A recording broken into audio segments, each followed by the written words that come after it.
मैं मन आप सभी का स्वागत और अभिनंदन करता हूँ अपने इस नए कार्यक्रम में। मन माइंड एंड सोल थिएटर आपके लिए लेकर आ रहा है ये नया कार्यक्रम। आज हमारे साथ स्टूडियो में मौजूद हैं यशोधरा शाक्यम। आज कुछ ऐसा विचार मन में पनपा कि भगवान श्री कृष्ण की कृपा हमारे मन माइंड एंड सोल थिएटर पे भी हुई है और हम लोगों ने इस कार्यक्रम की शुरुआत की। और इस शुरुआत में जैसे कि हमारी सभ्यता रही है यशोधरा शाक्यम जी, हम भगवान गणेश को सर्वप्रथम याद करेंगे। तो उनकी वंदना से ये कार्यक्रम में शुरू करने जा रहा हूँ।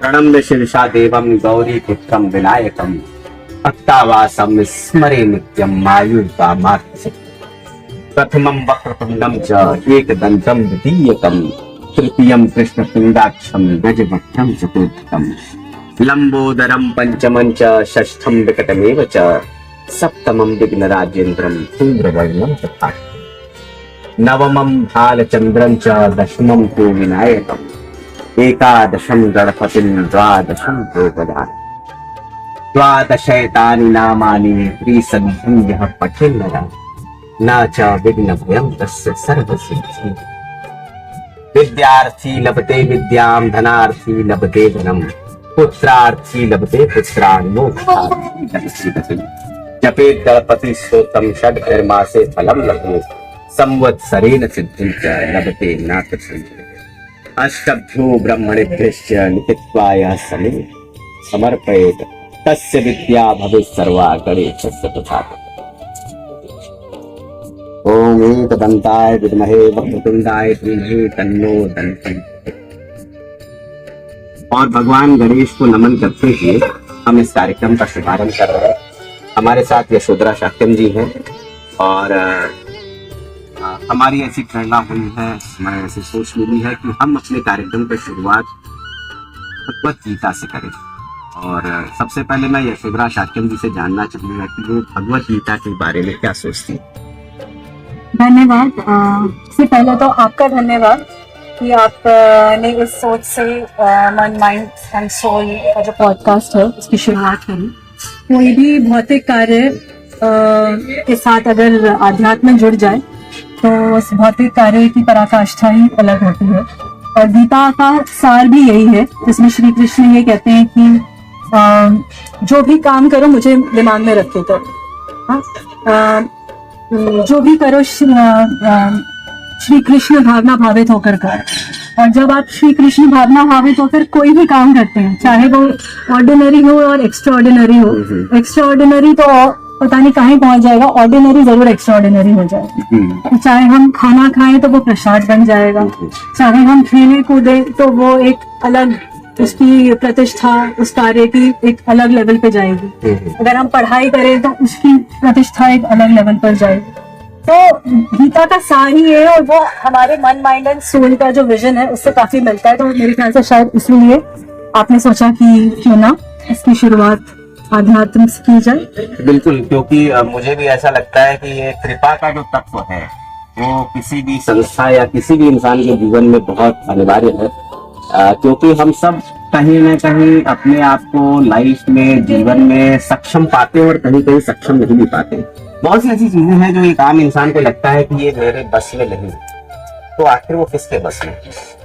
तो ये जब शब्द आता है तो हम अपने धर्मों की तरफ बढ़ते हैं, अपने साहित्य की तरफ बढ़ते हैं, अपने जीवन में अन्य फलों को टटोलते हैं। तो कहीं ना कहीं हमें कृपा का तत्व समझ में आता है कि कृपा एक ऐसी चीज है जो शायद कहीं ना कहीं हमें मदद करती है आगे बढ़ने में और हमें हर पल हर क्षण उसकी आवश्यकता कहीं ना कहीं महसूस होती है। बिल्कुल, बिना ईश्वर की कृपा से तो जो क्रिएटर है उसकी कृपा से कोई क्रिएशन का क्या ही हो सकता है। वो हर जो क्रिएशन उसकी डिपेंडेंसी क्रिएटर पे होगी ही। तो हमारे हाथ में, हमें लगता है कई चीजें हम करते हैं, हम बात में कि मैंने ही किया, हम अपने बारे में जिक्र करते हैं। एक्चुअली सब कुछ करवाने वाला वही है, ईश्वर ही है।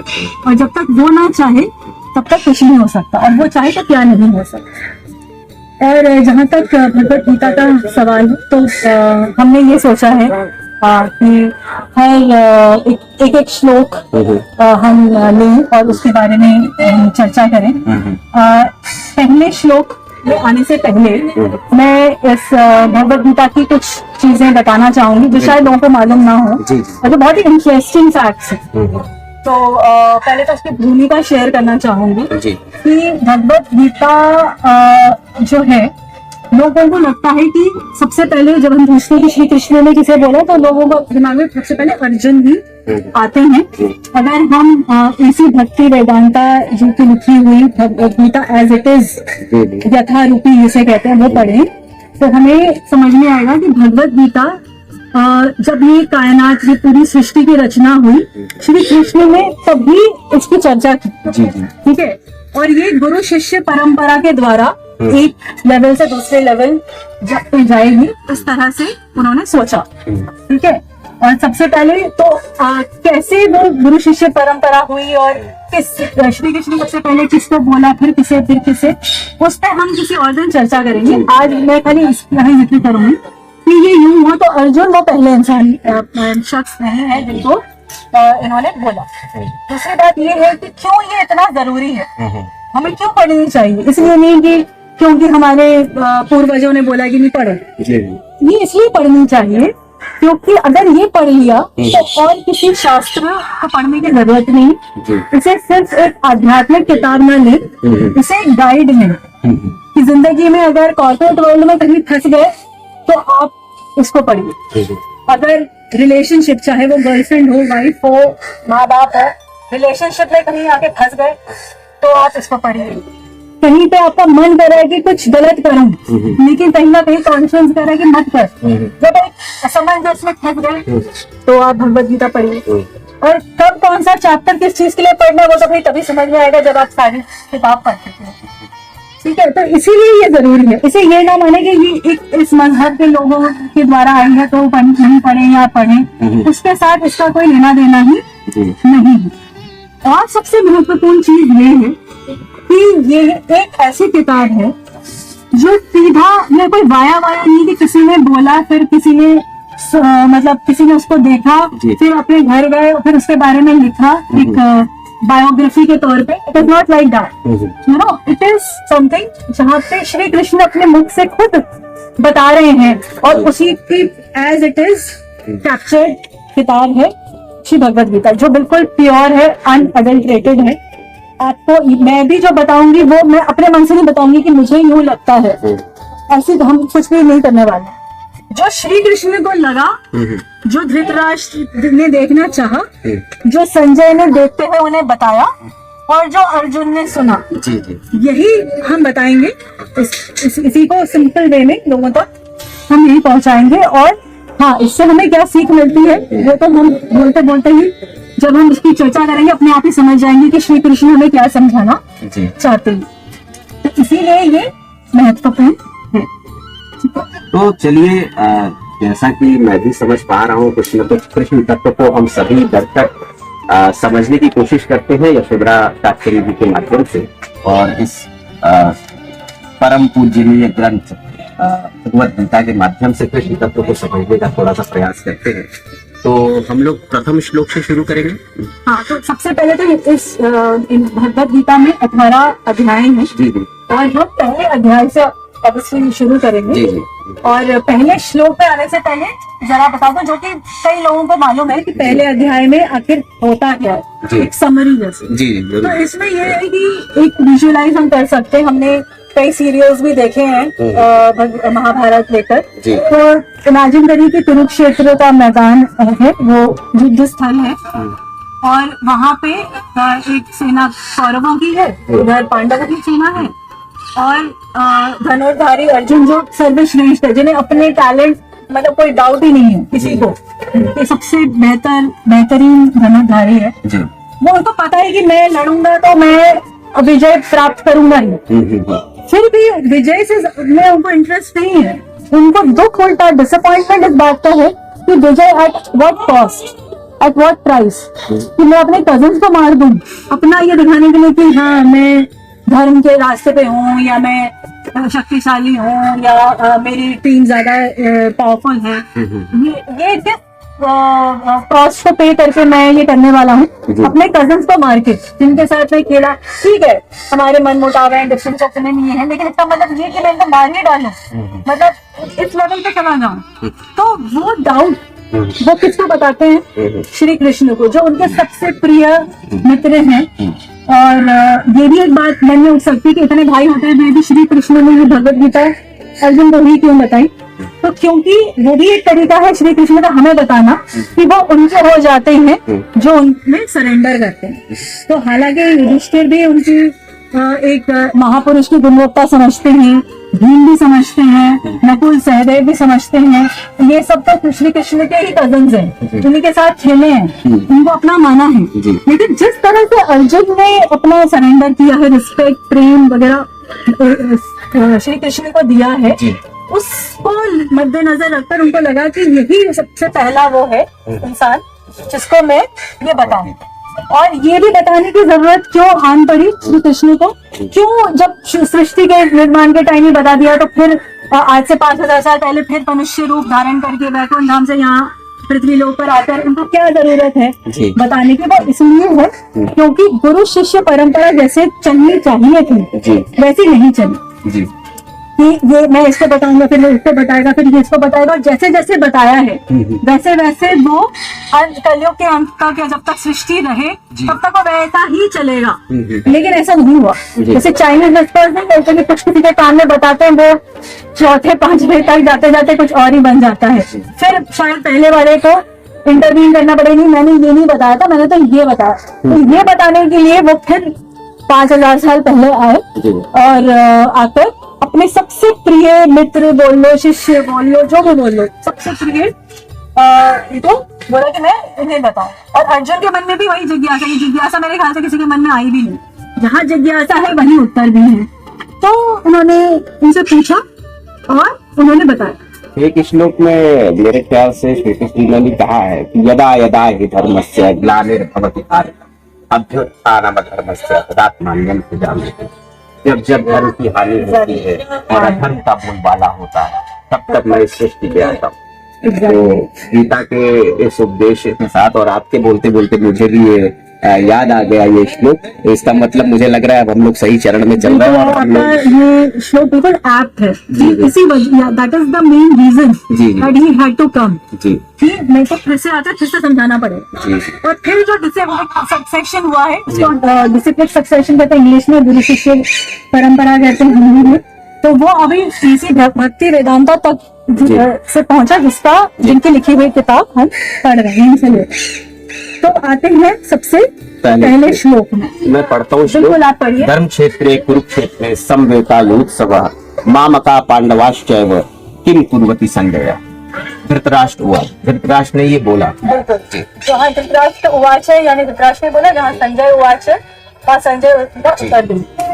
तो धृतराष्ट्र, ये तो हमने जिसने थोड़ी सी महाभारत पढ़ी या देखी है, ये तो सबसे बेसिक चीज है कि कुरुक्षेत्र में युद्ध चल रहा है और जैसे क्रिकेट की कमेंट्री चल रही होती है और वहां से वहां का क्या हाल है कमेंटेटर बताते हैं, वैसे संजय धृतराष्ट्र को क्या कुरुक्षेत्र में चल रहा है उसका हाल बता रहे हैं। अब प्रश्न ये होता है कि इतने लोगों में संजय ही क्यों अगेन यही क्यों बता रहे हैं?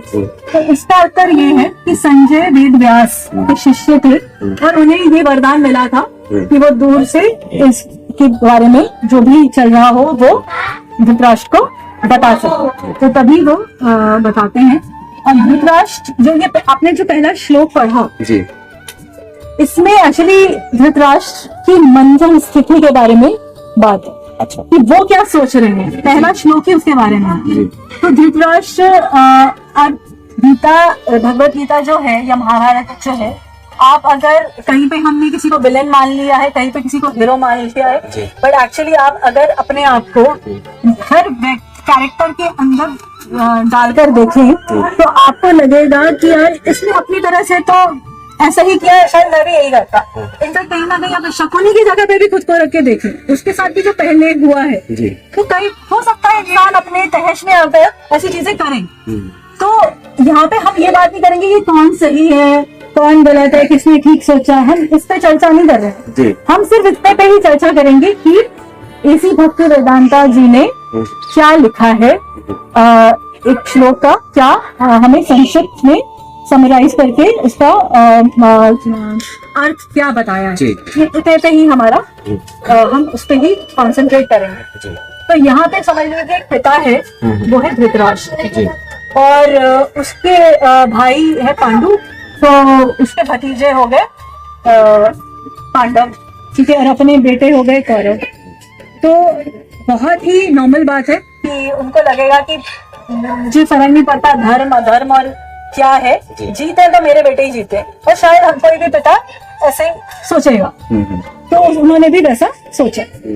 अब तो क्या है प्रॉब्लम कि वो नेत्रहीन है, लेकिन वो ऐसे इंसान तो नहीं है, राजा है आफ्टर ऑल, तो ऐसे इंसान तो नहीं है जिन्हें बुद्धि ना हो, जिन्हें समझ ना हो, और जिन्हें पवित्र और अपवित्रता का या धर्म और अधर्म का ज्ञान ना हो। जिसे ज्ञान ना हो उसे फिर भी वो गोइंग विद द फ्लो हो सकता है, लेकिन यहाँ पे असमंजसता ये है कि पता सब है, इंटेलिजेंस पूरा है, लेकिन कौन हावी हो गया है, अपने बेटों का प्यार वो हावी हो चुका है, और एक डर भी हावी हो चुका है। वो डर क्यों हावी हो गया? क्योंकि जैसे मैंने कहा कि उनको समझ पूरी है, तो उन्हें पता है कि भैया लड़ कहाँ रहे हैं, लड़ रहे हैं कुरुक्षेत्र में। तो क्या ऐसी खास बात है कुरुक्षेत्र में? तो भगवद गीता में ये लिखा है कि कुरुक्षेत्र एक को ऐसा ही इक्विवेलेंट मानो जैसे कि कोई स्वर्ग लोक है, कोई पवित्र से पवित्र जगह हो। जब कोई जगह इतनी पवित्र होती है तो उसमें वो पवित्रता को नकार देती है, उसमें अपवित्रता की हार जो है वो निश्चित है। ये जो बात है ये धृतराष्ट्र को मालूम है, और ये एक बाप को डराने के लिए काफी है कि मेरे बेटों को मैंने भेज तो दिया है, लेकिन उनकी मनस्थिति ऐसी है, एक पवित्र जगह में वो एक अपवित्र सोच लेके लड़ेंगे तो पूरे चांसेस हैं कि जीत दूसरी पार्टी की हो, क्योंकि वो बहुत नोबल है। पांडवों का जो सोच है, उनके साथ है भी कौन? श्री कृष्ण। तो कोई यहाँ बेवकूफ नहीं है जिनको पता नहीं है कि कौन पात्र की क्या पावर है और कौन डिवाइन है और कौन सिर्फ एक मनुष्य है, सबको सब मालूम है। लेकिन प्यार ने इतना ओवर पावर करा है कि फिर भी कहीं ना कहीं उम्मीद है कि कुछ हो जाए कि मेरे बेटे जीत जाए, तो इसीलिए वो बार बार संजय से पूछते हैं कि यार कुरुक्षेत्र का तुम हाल बताओ कि कैसा चल रहा है, कैसा चल रहा है, कि उनको एक आभास हो, कहीं ना कहीं अपने आप को तसल्ली दे कि कुछ तो ऐसा सुना दो कि सब ठीक ही चल रहा है, क्योंकि बहुत डर है उनके अंदर। तो ये जो श्लोक है इसी डर का उल्लेख है कि कहीं मेरे जो बेटे हैं, क्योंकि वो अधर्म पे ज्यादा कॉन्सेंट्रेट कर रहे हैं, तो कहीं ये पांडव जीत ना जाए, अपने आप को तसल्ली और हौसला देने के लिए बार बार वो संजय से इस बारे में पूछ रहे हैं। और सो पूरा जो सार है इस श्लोक का वो यही है। तो ये पहला श्लोक हम लोग आज जानने की कोशिश की हम सभी दर्शकों ने सुंदरा शाक्यम जी के माध्यम से, और इसी के साथ मैं इनको धन्यवाद देना चाहूंगा। और इसी तरह ये मन माइंड एंड सोल थिएटर में आती रहे और हमें गीता का ज्ञान और कृष्ण तत्व की जानकारी इनके माध्यम से प्राप्त होती रहे। बिल्कुल। और मैं एक चीज ऐड करना चाहूंगी, जैसे कि इस श्लोक के ही अंत में है कि कुरुक्षेत्र है युद्ध स्थल, लेकिन वो एक धर्म स्थल है। क्यों? क्योंकि, और मैं इसलिए लास्ट में ये बात, क्योंकि ये एक प्रैक्टिकल चीज है, और जाते जाते मैं चाहूंगी कि बाकी तो जो मैंने बोला वो बहुत ही स्टोरी रिलेटेड था, लेकिन ये लास्ट जो चीज है वो बहुत लाइफ रिलेटेड है। तो आप अपनी जिंदगी के किसी भी मुकाम में हो, इस चीज को याद रखिएगा कि श्री कृष्ण ने जो बात बोली है, एक जैसे ऐसे बोली है जैसे कि एक कलयुग के प्रैक्टिकल इंसान को समझाने की कोशिश है, जो एक मोबाइल में रखता है, जो टेक्नोलॉजी फ्रीक भी है, जो हाईटेक है, जो ये है, उसी को जैसे बता रहा है कि जैसे एग्रीकल्चर में वीडिंग होती है, क्या करते हैं, फसल उगती है तो फसल अच्छी रहे, तो जो अनवांटेड फसल है उसको हम वीड आउट नहीं कर देते। तो कईयों को लगेगा भगवान है श्री कृष्ण, उसने एक युद्ध का माध्यम भी क्यों चुना? युद्ध तो एक बहाना है, युद्ध तो एक ड्रामा है। एक तो ये इसलिए ताकि वो उस ड्रामे में 5000 साल जो पहले जिस उद्देश्य से आए थे उसे पूरा कर सके, बता सके। और दूसरा ये बताने के लिए कि जब धर्म पे संकट आए तो युद्ध करना कोई बुरी बात नहीं है, बशर्ते आप उस सोच से कर रहे हो कि मैं धर्म को रखना मतलब अच्छे क्रॉप को रखना और अधर्म को हटाना यानी वीड आउट करना अनवांटेड क्रॉप को, और वो एक अच्छी फसल के लिए जरूरी है। तो जैसे कि ये एक अच्छी नस्ल के लिए जरूरी है कि हम ये भगवत गीता को अपनाएं। तो यही पहले श्लोक का जो मूल तत्व है, एक कहानी के तौर पे तो मैंने बता दिया। अब हमारी निजी जिंदगी, आम जिंदगी जो हम चला रहे हैं उस तौर पे ये है।